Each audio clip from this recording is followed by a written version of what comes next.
तालिबान की बढ़ती ताकत से अफगानिस्तान के पड़ोसी देशों की सुरक्षा पर भी खतरा मंडराना शुरू हो गया है। इससे सबसे ज्यादा चिंता में मध्य एशिया के देश हैं। वहीं रूस भी अफगानिस्तान से लगी ताजिकिस्तान, उज्बेकिस्तान की सीमा की सुरक्षा को लेकर सतर्क है और इसके लिए वो ताजिकिस्तान में अपने सैन्य अड्डे की लड़ाकू क्षमताओं को बढ़ा रहा है और स्थानीय सैनिकों को ट्रेनिंग दे रहा है। अगले कुछ दिनों में उज्बेकिस्तान में ताजिकिस्तान के साथ मिलकर सैन्य अभ्यास करने की तैयारी में जुटे रूस ने यह भी चेतावनी दी है कि आतंकवादी गुट इस्लामिक स्टेट के लड़ाके अफगानिस्तान में एंट्री कर रहे हैं। ताजिकिस्तान पहुंचे रूसी रक्षा मंत्री सरगेई ने कहा है कि अमेरिकी सैनिकों की वापसी के चलते अफगानिस्तान में सुरक्षा स्थिति तेजी से बिगड़ रही है।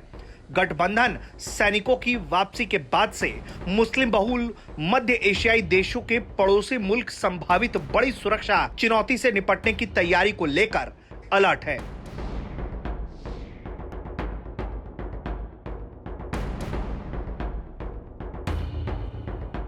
रूसी रक्षा मंत्री ने कहा है कि हम अपने बेस की लड़ाकू क्षमताओं को मजबूत करने और संभावित घुसपैठ को संयुक्त रूप से रोकने की योजना पर फोकस होकर काम कर रहे हैं। रूस, ताजिकिस्तान और उज्बेकिस्तान अगले सप्ताह अफगानिस्तान से लगी सीमा पर संयुक्त सैन्य अभ्यास करेंगे। तालिबान ने ताजिकिस्तान से लगी अफगानिस्तान की उत्तरी सीमा पर कब्जा किया है।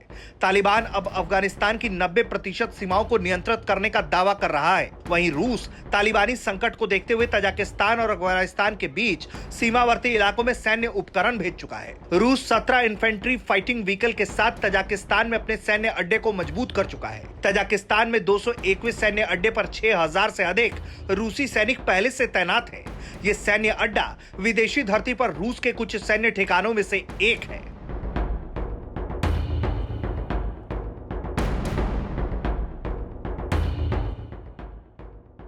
रूस के विदेश मंत्री सरगेई लावरोव ने जुलाई की शुरुआत में कहा था कि मॉस्को अपने सहयोगियों के खिलाफ किसी भी खतरे को रोकने के लिए अफगानिस्तान के साथ ताजिकिस्तान की सीमा पर रूसी सैन्य अड्डे का इस्तेमाल करने सहित सब कुछ करेगा। ताजिकिस्तान, उज्बेकिस्तान जैसे देश रूस से सटे हैं, लिहाजा रूस की पुतिन सरकार पड़ोस में कोई मानवीय सुरक्षा संकट नहीं देखना चाहती। मॉस्को का दौरा कर चुके तालिबानी डेलीगेशन ने यह आश्वासन देने की कोशिश की थी कि अफगानिस्तान के हालात से मध्य एशिया में कोई संकट पैदा नहीं होगा, लेकिन ये भरोसा टूटता नजर आ रहा है। ब्यूरो रिपोर्ट, भारत तक।